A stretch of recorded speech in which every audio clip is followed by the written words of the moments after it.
থেকে ফিরে কুতুবুদ্দিনের ক্যামেরায় রিপোর্ট করছেন কামরুজ্জামান বাবলু। আজ দেখুন প্রথম পর্ব।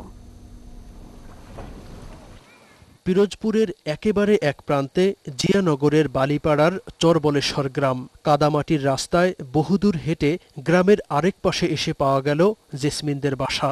বোরখা পরা যে ৩ মেয়েকে এ গ্রাম থেকেই জঙ্গিবাদের অভিযোগে পুলিশের হাতে তুলে দিয়েছিল এলাকার কয়েক যুবক, তাদেরই একজন জেসমিন আক্তার। গরিব পরিবারের একমাত্র এই শিক্ষিত মেয়ের এমন পরিণতিতে পরিবার জুড়ে নেমে এসেছে চরম অশান্তি। আমি ওই আল্লাহর দিকে চাই কইতে পারবো আমার মায়ের নির্দোষী, মোর কলছে নাই লগে, কলছে মোর লগে নাই, মই তো দুনিয়ায় নাই। তো বাসা ইয়া দেশে মানুষের মিথ্যে মিথ্যে হইতেছে। এই বিবেকটা মানুষের বাজানো উচিত না, বিনি দোষে বিনি গাইডে।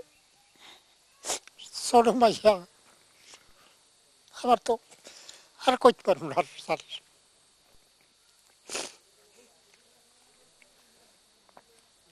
মিথ্যে পরিবেশনা করিয়া এরা ষড়যন্ত্র করিয়া এই করছে। আগো মা বোন আছে না, আল্লাহ দেখবে। পাড়া প্রতিবেশীদের কাছে জেসমিন সম্পর্কে জানতে চাইলে তারা তাকে ভালো মেয়ে হিসেবেই জানে বলে মন্তব্য করলেন। মেয়েটা আমরা ছোটবেলা হইতে দেই স্কুলে লেখাপড়া করে, তারপরে ফিরে ফিরে মেয়েতে ভাবি পাস করিয়া যাই সিনিয়রে ভর্তি হয়েছে। সিনিয়রে ভর্তি হওয়ার পর জায়গা হইতে দাখিল পাস করছে, মেট্রিক পাস করছে, তারপরে যাই উনি টগরা মাদ্রাসায় ভর্তি হয়েছে। এর মধ্যে ওনার কোনো রেকর্ড আমরা খারাপ দেইনি। গ্রামের বিভিন্ন জায়গা ঘুরে লোকজনের সঙ্গে কথা বলে জানা যায়, মনির নামে এলাকার বখাটে যুবক জেসমিনকে পথে ঘাটে উত্ত্যক্ত করত। তারই ধারাবাহিকতায় ওই যুবক রাজনৈতিক প্রভাব খাটিয়ে জেসমিনকে তার 2 বান্ধবী সহ পুলিশের হাতে ধরিয়ে দেয়। বর্ষা ও মেহমান আনতে গেছে, সেই সময় মাদ্রাসার মধ্যে ঢুকছে, সেই সময় ওই পোলাফান যাই কপাট আটকাই এরপর বোরকাট টোরকাট টানিয়ে টুনিয়ে আর কি খুলিয়ে ফেলাইছে। এই পরে শোনার অনুযায়ী ওপারে জেসমিনে ধরিয়ে লেগে গেছে পুলিশে। মেয়েটা যথেষ্ট ভালো মাইয়া, কোনো মেয়েটা কোনোদিন খারাপ না। ছেলে মনির একটা, আর এই মাদ্রাসার একজন শিক্ষক জড়িত আছে, সে হলো, তার নামটা হল রাজ্জাক। তবে অভিযোগ অস্বীকার করলেন মনির।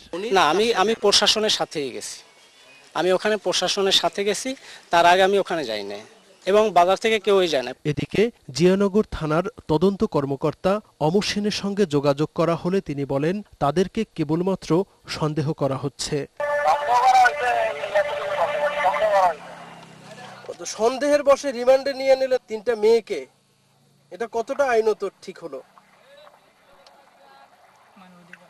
পুলিশের প্রাথমিক তদন্তে নির্দোষ প্রমাণিত হওয়ার পরও 3টি পর্দানশীল মেয়েকে 2 সপ্তাহেরও বেশি সময় ধরে আটক রাখা ও রিমান্ডে নেয়ার ঘটনায় বিস্ময় প্রকাশ করেছেন আইনজীবীরা। কোনো সন্দেহ করার কোনো অবকাশ আমি দেখি না অ্যাজ লয়ার।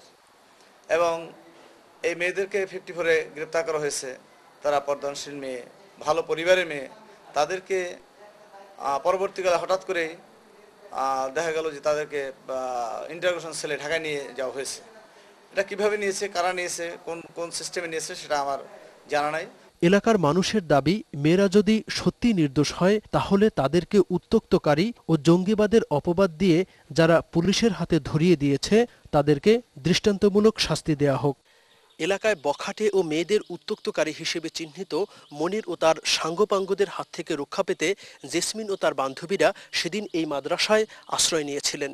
কিন্তু অনেকের সামনেই সেদিন মনির ও তার বখাটে বন্ধুরা জেসমিন এবং তার বান্ধবীদের মুখের নেকাব তুলে ফেলেছিল, তাদের চেহারা সবার সামনে উন্মুক্ত করেছিল।